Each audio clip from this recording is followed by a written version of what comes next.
Orrick. I'm president of Orrick Corporation, and we've just enjoyed a marvelous talk from Nancy here, and she's right on. Having been in the selling business for 50 years, I can tell you you're right on. After 3 days of conference, these agents have been up for 12 hours a day. They were here on Sunday morning. They were excited. They were energized. Nancy was great.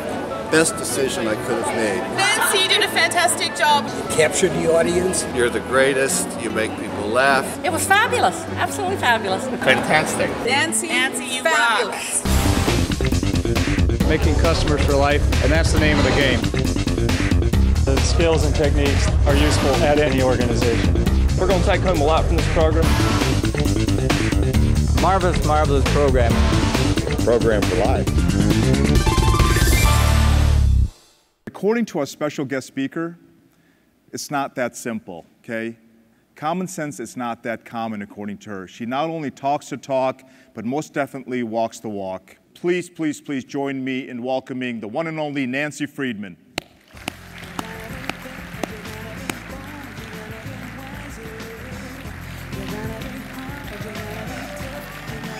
What's up, baby? You're the best. Thank you. Thank you, honey. Nancy Friedman is a gifted motivational business speaker with a proven track record. Nancy has been delivering her powerful motivational programs to audiences since 1983. The valuable information Nancy gives her audiences has helped set the standards for corporations and associations across the country. Nancy specializes in giving how-to techniques based on real-world experience. Techniques she has shared with companies worldwide to increase profits and gain a competitive edge. A two-time $1 Million Roundtable speaker, Nancy's quick wit and sense of humor make her a big hit with audiences of all sizes. Whether delivered to owners and managers or to frontline staff, Nancy's message hits home. Nancy is an internationally recognized authority on customer service. She has appeared on hundreds of television and radio programs worldwide, including The Today Show, CBS This Morning, Good Morning America, Canada Today, and the BBC. In addition to television and radio, she's also no stranger to the print medium, having been featured in respected newspapers and magazines like the Wall Street Journal, USA Today, Nation's Business, and the Financial Times. She's even written her own best-selling book.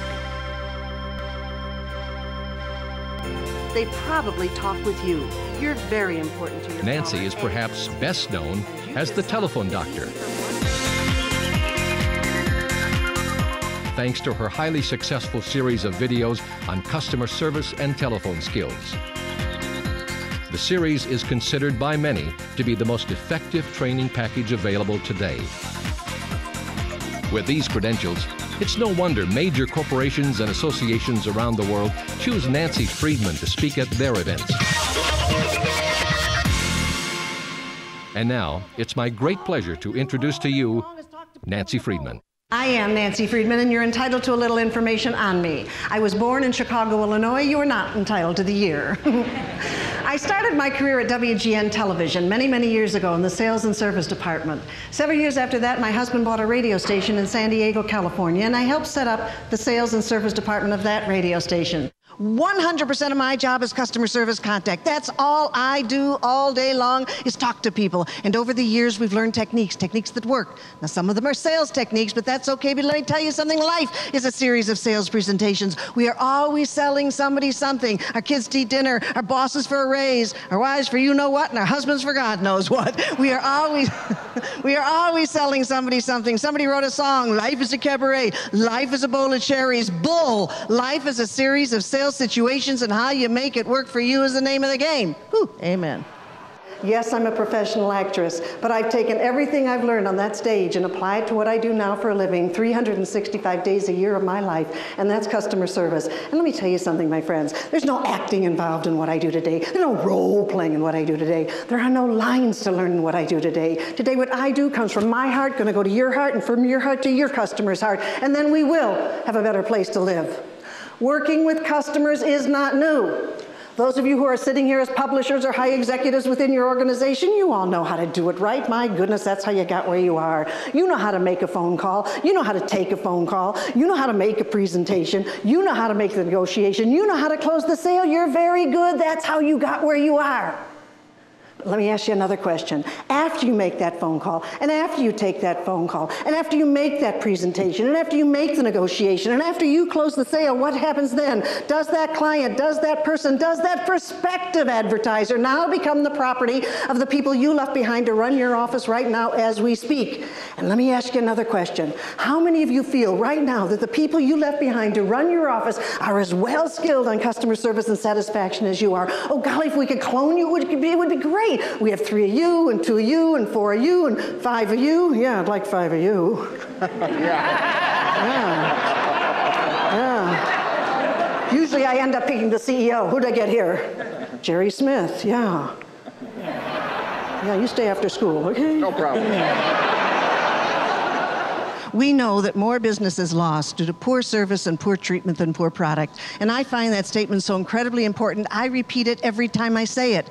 More business is lost due to poor service and poor treatment than poor product. You and the companies represented here today don't have poor product. It's how you treat the people that count. Isn't that why you go to the same place to get your hair done, to buy a suit, to get a jacket, to buy an automobile, to go to church? We like to be treated nice. We like it when people go, hi, Bob, good to see you. You look super. Hey, how's the family? Happy birthday. Say, we like it when people treat us nice. And I'll tell you something else. We will pay more for better service. You bet we will. Who here has not gone downtown, don't care what part of this beautiful country you're from, gone downtown to a very expensive restaurant? We've all done that every once in a while. Overpaid, we've all done that every once in a while. And walked out and said, man, that was an expensive meal. But wasn't the service great? Wasn't the service great? Wasn't the service great?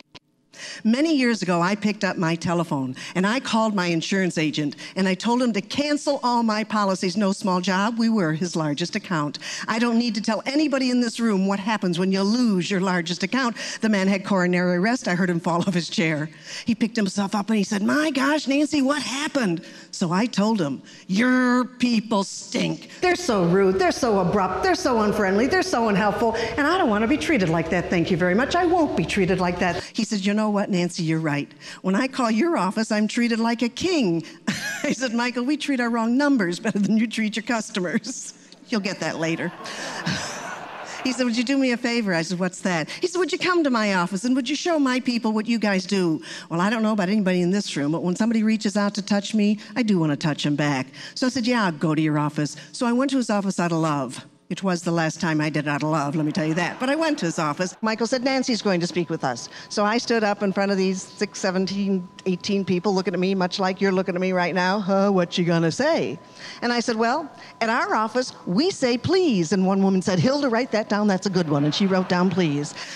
I said, we say you're welcome. There's another one, Hilda, write that one down. And she wrote down you're welcome. I said, we say thank you. We say have a nice day. Well, that's what we do at our office. I don't think I spoke 15 minutes. Had another cup of coffee, had another donut.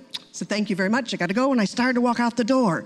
The president of the insurance company said, wait a minute, Nancy. I said, what's wrong? He said, well, nothing's wrong. I just wanted to thank you. I said, well, you're welcome. He says, no. We really learned some new things. Came home, had a drink with my husband that night. He hadn't known what I did that day. I said, Dick, let me tell you what I did today. So I told him about calling Michael and canceling the policies and the cookies and the donuts and the round table and Hilda and please and thank you. I said, Dick, as I was walking out the door, the president of the insurance company said, thank you very much. We really learned some new things, Dick, that you and I do, like breathing in and breathing out. I don't understand. And Dick looked me right in the eye and said, Nancy, don't ever be surprised. Nobody has ever shown them. The second of the 5 forbidden phrases is in memory of my father, who, when I was a little girl, I was never allowed to say a certain 4-letter word. Wasn't allowed to say that one either, Phil.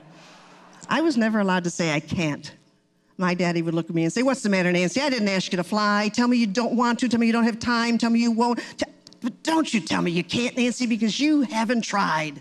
I was in a hotel much like this a while back, went in to buy a little item, took it up to the room, opened the box, and it wasn't what I wanted. So, like any other woman, I put it back in the box, took it back downstairs to the woman in the shop. It was the same woman that waited on me. And I said, do you remember me? She said, mm-hmm. I said, well, when I opened this up, I saw that it wasn't what I needed, and I would like my money back. And I placed it on the counter. She said, we can't do that. I said, sure you can. Just open the drawer, give me $7.45. You can do that. She said, we can't do that. I said, what are you talking about? You can't do that. We can't do that. I said, I understand. I speak English. I don't understand what you're saying. She said, we can't do that. I said, don't tell that to me anymore. She said, you can have anything else in the store. I said, I don't want anything else in the store. I want my money back. She's weak. That's the only thing this woman said to me. I said, I'll tell you what. It's not what I want. Here, you keep it. And I left it there. I mean, my husband taught me years ago, only argue when you care. I couldn't have cared less. As a matter of fact, I was happy. I knew I had a story for the program. Where would this go? Where would this go? I didn't even give it a second thought. I spent more on my lipstick than I did on that dumb thing. Did the program, came down the next morning, signing out at the registration desk. The general manager comes running up to me, Mrs. Friedman, Mrs. Friedman. I said, yes. He said, just want to let you know we've credited your account for $7.45. I looked at him, I said, I thought you can't do that. I had this on a briefcase a while back, and I set the briefcase beside me, went over my notes before the program, as I always do, and a red light, the cab driver stopped, and he turned around. He said, excuse me, ma'am. He said, I can stand it no longer. What the heck is the telephone doctor? I said, well, I'm so glad you asked. I said, I'm Nancy Friedman. I go around the country training corporations to do a better job when the public calls, and just in general, treat their customers very, very special. And he turned around and looked at me and said, you must be very busy.